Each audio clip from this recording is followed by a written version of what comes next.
Everyone আসসালামু আলাইকুম। I hope আপনারা সবাই ভালো আছেন। আলহামদুলিল্লাহ আমিও ভালো আছি। আমার কুকিং ভিডিওতে সবাইকে ওয়েলকাম করছি।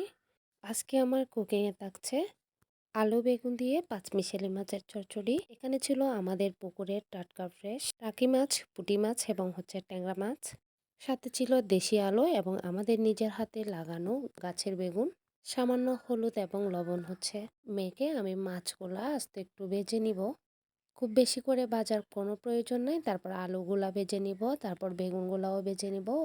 একটু কালারের জন্য চাইলে আপনি হলুদ এবং লবণ অ্যাড করতে পারেন, না হয় স্কিপ করলে সমস্যা নেই। মাছ ভাজার পর বেজে যাওয়া তেলগুলাতে আমি আমার রান্না শুরু করে দিলাম। বড় একটা পেঁয়াজ কুচি, মরিচ, হলুদ, লবণ, ধনিয়া, মাছের মশলা সবগুলো দিয়ে ভালো করে কষিয়ে নিয়েছি যতক্ষণ না মশলার উপরে তেল উঠে এসেছে। দেন দিয়ে দিয়েছি ভেজে রাখা আলু এবং বেগুন। ওইগুলো একটু নেড়ে চেড়ে আমি আমার মাছগুলা দিয়ে দিয়েছি। আমার বাসায় ধনিয়া পাতা আর টমেটো ছিল না, আপনারা চাইলে দিতে পারেন, এভাবেও অনেক সুস্বাদু হয়েছে।